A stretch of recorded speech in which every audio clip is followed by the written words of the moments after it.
Hey, all my awesome fluff butts out there, and welcome back for a little bit of fursuit randomness. So what have we got in store for today's little bit of randomness? Well, today I'm actually going to see if my two older fursuits over here actually still fit. Now, most of you guys know that this little lady here has been the one that I've been wearing pretty much all the time since 2015 when I actually got her for myself. However, these two guys right here, I'm not so sure about. So, do these two still fit as good as this one does today? Well, there's only one way to find out. So in addition to all of our antics that you'll be seeing tonight, I'll also be giving you guys a quick little rundown of each of these fursuits stories, because trust me, each one of these has quite a lot to tell. But we begin here with Genesis, the original beginning for my fursuiting career, if you want to call it that. The original Cherry the Soda Fox, bought out of the trunk of a car for $100 and made by a maker known as Anarchity, that I don't know if she still makes fursuits or not, but as you can see, he has seen quite a lot of wear, as quite a lot of typical foxes do nowadays. Yes, I know, I did just say that, but being the fact that he was made in 2012 and didn't exactly quite fit me originally when I very first got him, well, heaven only knows how he is going to look now. Now, speaking of looks, he didn't exactly look like this when I very first got him, as you'll see here.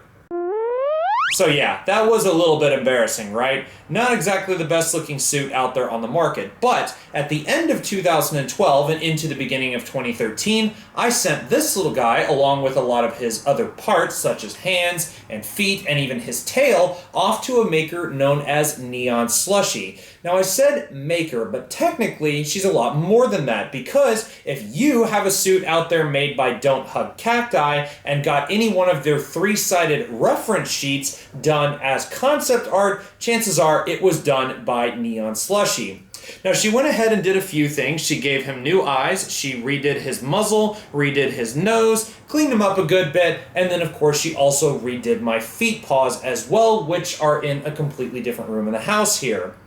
Now, I am a little bit worried about this one because basically it's just a bunch of foam that was glued on to a knitted ski mask. Yeah, that's right, a knitted ski mask, not a balaclava, not anything high-tech like that, a very warm and very much a sweat-inducing ski mask. But I guess there's only one way to find out if he even still works. Let's try him on. So with this guy, he has no zippers or anything like that. So you just open him up like a good fox should. Me and my puns, man. But as you can see, he's just all ski mask, no balaclava, and here we go. Oh, God. Yeah, that's not going to work. Okay, so my head is... I can't even see. I can't see anything. Okay, so my top of my head is right about here. My mouth is in his chin, where that is. My actual chin is way the hell down here. His eyes are on my forehead, so yeah, that this ain't gonna work. Nope. That's an experience and a half trying to put that thing on. Oh well, on to the next one. So next up here in my arsenal of fursuits comes Shasta GSD, an original creation done by KJ Husky, who is now known as Twisted Leopard Creations.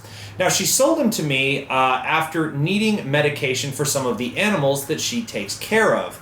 Now, unfortunately, the price tag I ended up paying for him ended up being a bit steep. And to be honest, when I very first got him, just as the situation was with the original Cherry the Soda Fox, he unfortunately did not look like he does now. I have had to do a lot of my own work to this one instead of sending it off to someone else. I've redone his eyes, including the black eyelids here. I've done his eyebrows. I did a lot of refurring. I've basically torn a lot of the fur off of him and have since put it back on. I readjusted his muzzle a little bit. I gave him a brand new booper here thanks to Dream Vision Creations. I readjusted the bottom part of his muzzle, tried to readjust his teeth as best I could, glued some of the fur into his ears because they started coming apart, and yeah, the list goes on and on. And I will literally say that there is a good bit of my blood, sweat, and tears actually in this suit. It cost me quite a bit as far as certain physical parts of me. But in the end, I mean, he is a pretty decent suit. It just, at a basic head and a tail, he just is enough to get by. And that is why I've actually put this guy here up for sale. Now, if you want to purchase him or you want to make an offer on him, leave a comment in the box below or private message me on one of my forms of social media. But now, let's get to trying him on. So, unlike Cherry, this guy is composed of all foam. He has no balaclava lining whatsoever. However, he has been disinfected. I'm very good about that. So, let's try him on here. See how well he fits. Okay, you gotta push down on the top of the head. You can't pull here, otherwise you're gonna rip the fur off of him.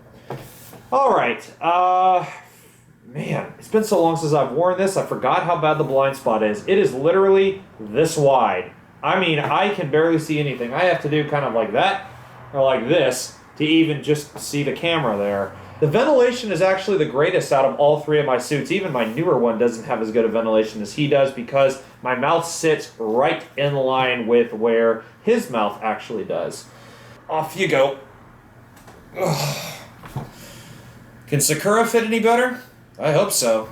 So now we get to the most recent and most colorful acquisition of any of the fursuits I've ever owned, Sakura the Raverhound, an original artistic liberty creation done in 2012 by Eris Valgen, also known as Fur It Up Creations.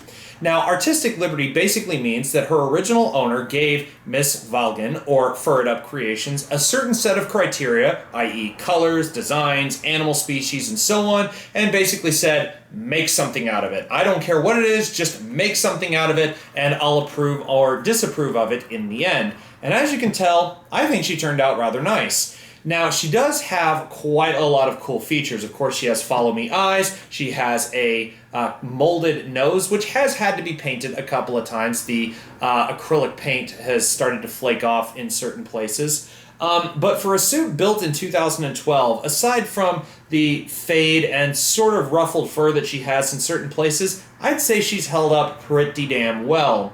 Now, her ears don't flex or anything like that, but I also have found out that this little lady here is black light reactive. In certain ways, of course. And the only way I found that out is I took this little lady to a bowling meet that we have here in the Houston area and put her under some black lights in our bowling alley. And it turns out certain parts of her white fur, her eyes, parts of her ears, and all that stuff, and even some of the pink and green fur actually glows. It's actually pretty dang cool. Now, how I got this thing was actually a bit of a coincidence because the suit, or the original owner, put the suit up for sale because she wanted to pay back some of her family debts, and also she was looking to get into her first car. But on top of that, I actually happened to be dating the original owner of this suit at the time. Now, the reasons why we broke up and all that kind of stuff is a thing of the past, and I really don't want to talk about it. But you may also have seen this suit under a different name before I got it. She was originally known as Venom the Raverhound. Now, Sakura came because of a little inspiration from a friend of mine, Miss Absinthe Fox, also known as Fox Fury, and the name just seemed to stick because, well, Sakura means cherry blossom. Now, of course, Cherry the Soda Fox is my original character, and this was my first ever time getting into a full fursuit. So think of it as a way of me blossoming into a whole different category of fursuiting altogether. So the name has stuck ever since. But after all of that, it's time to try her on. So one of the things that I love about this suit already is the fact she has a zipper in the back that allows the back of the suit to be opened up and allow my head to slide in a bit easier. She is a mask type fursuit where the back of her head is not molded to my head per se, more so just measured, and the entire front is full foam construction. But she just slides on like so. Put my chin in the proper place. And because I'm not wearing a balaclava for just kind of quickness sake, you do have to be wary of the zipper in the back because she will rip your hair out, but bada bing, bada boom. And like I said, the vision in this suit is absolutely amazing. However, the ventilation is just a little bit off because This is her mouth, and mine is like kind of here. So I do have to end up moving it around just a little bit, but the blind spot here is less than the width of my index finger. It's actually really, really good as far as the vision is concerned in this suit. Now the fit and finish, I absolutely love it inside this suit. It fits wonderfully. Unfortunately, certain other parts of the suit don't exactly fit the best, as I'm sure some of you have seen, but all the same, what is considered the centerpiece of any fursuit, the head, fits just fine. So I'd have to say that Sakura, unlike the other two here, gets a thumbs up. So there you have it, Fluff Butts. All kinds of fluffified randomness, all for your guys' entertainment. Now, if you like what you see, feel free to hit that subscribe button just down below this video, and you will be able to see all kinds of content that I upload in the future. But from up here at my apartment in Houston, Texas, this is your friendly Cherry Soda Fox, signing out until next time. And just remember, everybody, I will see you guys at the next Fur Meet, the next convention, or as I've said before, I'll just see you around town.